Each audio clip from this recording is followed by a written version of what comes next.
All right, what's good, y'all? I'm in the middle of doing a battery relocation for the Solara. Got everything taken out of the trunk and the box mocked up, I guess where I want it to be. It's a little dirty in the trunk, but the main reason I'm doing this relocation is to free up space in the engine bay. That way I can make room for the turbo setup.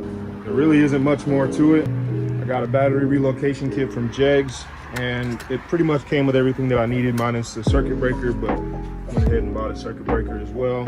And then of course a couple other small things to customize the kit, I guess. All right, I've got the back seat pretty much out, except for obviously the passenger side. I'm not gonna need to touch this over here. In order to get the panel off in the back seat, this one specifically, this is all, technically this is two pieces, yes, but it's really just one piece. There's gonna be two 10 mils where the handle goes. You're gonna need a deep well socket for that. I suggest a deep well, you can do it without one. The 14 mil that holds the seat belt up. There's gonna be a Phillips head screw right there. And then all these little holes right here are just, you know, pins. You can just pop the seat pillar panel off. So it's pretty easy from there. You are going to have to remove the bracket that holds your seat on right here. It's another 12 mil. And after that, this panel should just come right out. So yeah, I was saying it's pretty much one piece, which is true, but it separates up here so you can get the seat belt out. Okay, it really separates on the entire thing. You guys get what I'm saying. I like to keep this thing together because there's really no need to separate it, but yeah. Just to reiterate, to remove this panel here, you gotta remove pretty much the entire back seat, the seat pillar first, and then the actual panel itself. Repeat the process on the other side if you want to get to your speakers. Anyways, I think I've got a nice little route for the positive wire to go through. I'm gonna make sure there's no like hard edges or anything or something that would rub the insulation off the wire. All right, I got the car lifted up. Got a grommet right here next to the wiring harness underneath the driver's side fender. If you look up underneath there, you'll see where it's coming from. This is through the interior. All right, I'm under the hood where the battery goes, and I'm pretty much just tearing up the harness. Right now, I'm still in the planning phase, so I'm kind of going with the flow right now. So these two connected to go on to the positive terminal. This wire goes to the starter. I'm just gonna get this off, this plastic piece off, and we'll organize from there. All right, so I pulled everything out of the grommet and drilled a new hole for another grommet so it could go into the engine bay kind of smoothly and tucked away. I think I pretty much found where I want to put the terminal at. It's kind of tucked away. I might tuck it even further underneath there, I don't know. So yeah, now I'm just gonna work my way back. I'm probably gonna have the power wire follow this wiring harness and then branch off into that grommet and then run it to the back of the car. All right, pretty much done with everything in the fender lining. I'm gonna put it all back together and drop the car back on the ground. Okay, I've got it routed through the interior, up and through the trunk. I might throw some tape or some padding through there just to kind of reinforce the insulation, but I've got the wire through and it looks like it's gonna be just long enough for what I'm trying to do, so that's good. So I scratched away all the paint and got it down to bare metal. Just sent this bolt through. The only problem that I have with this for a ground is there's no bolt on the other side, and from what I'm seeing, there's really no way to access it because if you go underneath the car, the bolt is pretty much on the frame, I guess if you want to call it that. That bolt is pretty much locked in. Like there's no getting underneath it and putting a nut on the other side. But it's still pretty tight, so we're gonna see how good that works as a ground. We might have to move to a different location. I just don't know where. Now, I can't lie, I'm not really the biggest fan of how this box is set up. The instructions want you to cut slots in the side of the box and essentially the battery tie downs just go through there and it holds the whole thing down along with the strap that runs underneath it. I don't know, I think it's just a little awkward, but we're gonna try to make it work. I went ahead and mocked up the positive and negative cables and kind of drilled their little holes. Now I have the circuit breaker attached to the box itself just to kind of keep everything compressed. But yeah, man, I'm just, maybe because everything's still dirty and I'm a little tired and it's hot outside, I'm gonna try and clean everything up a little bit and then find a place to mount all this stuff. All right, I've got 2 holes drilled. You can see one in the center of the screen there and then another one there.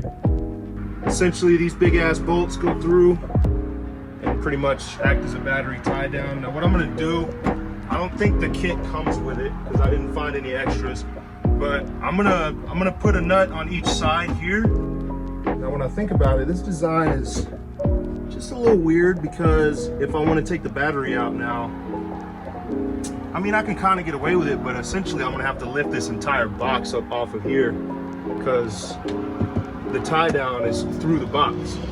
I tell you what, I might cut this out here and here, well, right here. Like I'm gonna cut the rest of this out. That way if I remove the lid and I wanna remove the battery, I can just literally whoop like that and call it a day without having to raise the entire box up. So yeah, if y'all can't tell, I'm kind of planning this as I go along, so bear with me. Now, I do feel kind of stupid because I just now realized that this part of the lid here allows the cable to go up and under the lid, and look how I ran my positive. But whatever, this isn't really the prettiest thing in the world, so I'm gonna clean that up. All right, I ain't gonna lie, it's like 100 degrees today, so I've been taking my time, but I low-key forgot where I stopped filming at, but I got the positive and negative cables up front. At this point in the day, I've already started the car and made sure everything works and charges. I haven't taken a multimeter to it yet, but I just wanted to see if the car would function normally, and it did. All right, so I have the box mounted, and I'm not gonna lie, I'm probably gonna go back and reinforce it because it's pretty loose. So I might send 2 bolts through the bottom of the box. Now, the negative about the way it's mounted is obviously the trunk carpet, but I kind of got around that. So the carpet ain't going nowhere. There's no moving the carpet, right? But the spare tire, if I ever need it, I can move. I'm not gonna pull everything out with one hand, but essentially I cut the spare tire carpet, or rather the cover, I cut that carpet like right there, so I can still pull that cover out and access the spare tire if I need it. All right, it's day 2. I had to stop by Home Depot, get some extra nuts and bolts. Bro, this rain, I want y'all to understand, man, it's been like 2 straight weeks of over 100-degree weather, man. I'm tired of it. All right, so I went back and kind of cut tabs into the box here because with the way these bolts are set up, and even if you do it the way the book wants you to do it, there's no getting that battery out unless you remove the entire box. But with this, it holds the battery down. I've got bolts holding down the front here, so this box ain't going nowhere. I also went back and took the bolts out and put Loctite on everything. I also threw a lock washer on the ground, so hopefully that ground doesn't move anywhere. I might go back with like a zip tie or something and, you know, kind of keep that wire from sticking out too much, but I don't really put anything in the trunk, so I think we'll be all right. So yeah, there's the finished product. Everything's connected, and you can tell by the circuit breaker it's down, and nothing's on fire, so I think we're good. Let's go ahead and give it a start.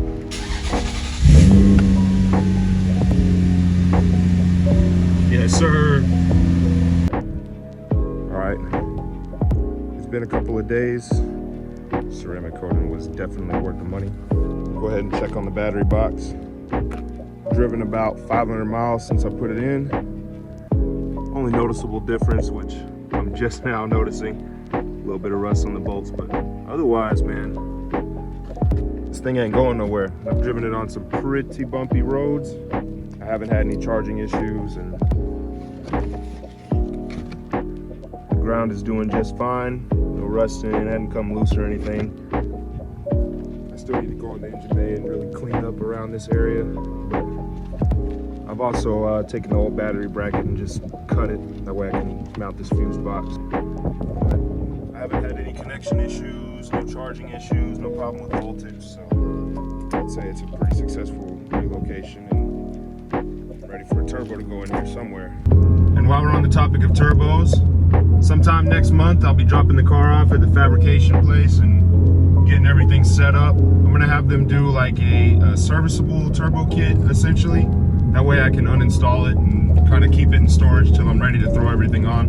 Pretty soon, one of these weekends, I'm just gonna attack pretty much the whole car, the fuel system, the turbo, and then at that time, hopefully, I'll have some type of engine management wired in. That's really what's holding me back right now, is just finding a good tuner and engine management. Literally just engine management is what's holding me back right now. And also this heat. Look, bro, I ain't trying to do head gaskets and studs in 100 degrees and it's like 1,000,000 degrees inside my storage unit. So one of these days I might just suck it up and get it done. It depends on how quickly I can get the engine management stuff taken care of. If I can get that stuff handled, then hey, I'm just gonna have to deal with it. But for now, I'm just kind of waiting. So that's kind of the update. Hope you guys enjoyed the video, and if you have any questions about the battery relocation at all, just hit me up on my Instagram, which I'll put on the screen now. And have a good one. Appreciate y'all checking in.